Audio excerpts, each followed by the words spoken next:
తెలుగు రాష్ట్రాల్లో అతిపెద్ద lift manufacturer లిఫ్ట్స్.com dealership కూడా ఇవ్వబడును. కోటి ఆశలతో వివాహ బంధంలోకి అడుగుపెట్టింది ఆ యువతి. వైవాహిక జీవితంపై ఎన్నో కలలు కంది. కానీ నెల రోజులకే అవన్నీ కన్నీళ్లయ్యాయి. కొత్త కోడల్ని బాగా చూసుకోవాల్సిన అత్తామామలు అదనపు కట్నం కోసం వేధించారు. భర్తది కూడా అదే తీరు. ఒకవైపు అత్తింటి వారి వేధింపులు, మరోవైపు కుమార్తె భవిష్యత్తుపై కన్నవారి ఆందోళన. ఇవన్నీ ఆమె బలవంతంగా ప్రాణం తీసుకునేలా చేశాయి. పెళ్లై నెల రోజులు నిండకముందే 100 ఏళ్లు నిండిపోయాయి. మంచిర్యాల జిల్లాలో నవవధువు బలవన్ మరణం తీవ్ర విషాదాన్ని నింపింది.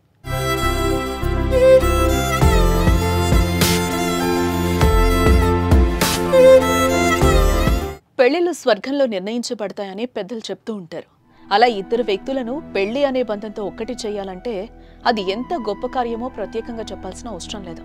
పెళ్లంటే 100 ఏళ్ల పంట అని పెద్దలు చెప్పేవారు. కానీ ఇప్పుడు వివాహ బంధానికి అంత గొప్ప విలువ ఇచ్చేవారు తగ్గిపోతున్నారు.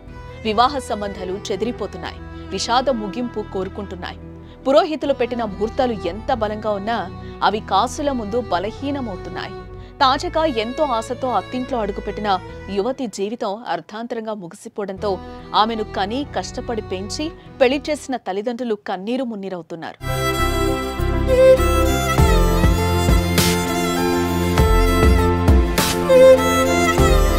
హంసీపూర్ మండలం టీకనపల్లికి చెందిన కంది కవిత శ్రీనివాస్ దంపతుల చిన్న కుమార్తె కంది శృతిని గత నెల 16న మండలంలోని గొల్లపల్లికి చెందిన ఘర్షకుర్తి సాయి కుమార్కి ఇచ్చి వివాహం జరిపించారు.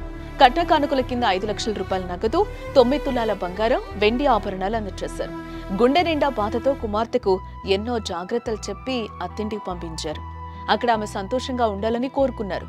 కానీ పెళ్లైన 3 రోజులకే అదనపు కట్నం తేవాలంటూ భర్త అత్తామామల నుంచి శృతికి వేధింపులు ఎదురయ్యాయి. పెళ్లికి అనుకున్న దానికంటే 2 లక్షలు ఎక్కువయ్యాయని వాటిని తల్లిదండ్రులను అడిగి తీసుకురావాలంటూ వేధించారు. భర్త నుంచి కూడా అదనపు కట్నం కోసం వేధింపులు ఎదుర్కొంది.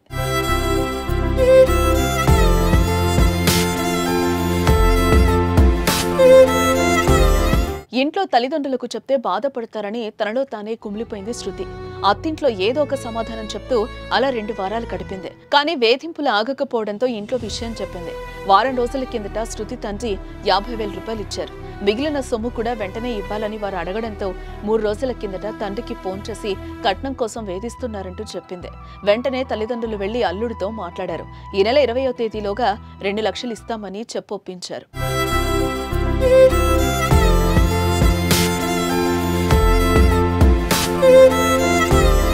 ఈ పరిణామాలు శృతిని తీవ్ర మానసిక క్షోభకు గురిచేసింది.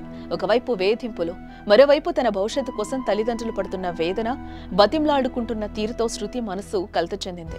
తన తల్లిదండ్రులు మాట్లాడి వెళ్లిన రోజే ఉరివేసుకొని చనిపోయింది.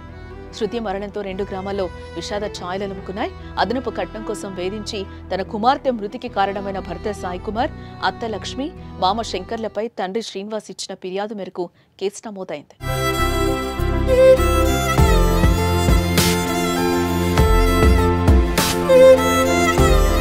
శృతి లాంటి పెళ్లైన ఆడపిల్లలు ఎందరో వరకట్న వేధింపులకు గురవుతున్నారు. కోడల్ని కన్న కూతురులా చూసుకోవాల్సిన మెట్టినింట కాసుల కక్కుర్తితో వేధించడం క్షమించరాని దుర్మార్గం. ఇలాంటి నిజమైన సంస్కృతికి ముగింపు తప్పక పలకాలి. అదే అత్తింట వచ్చిన సమస్యలను నేటి వనితలు ధీటుగా ఎదుర్కోవాలి తప్ప చావుతో పరిష్కారం అవుతుందని భావించకూడదు.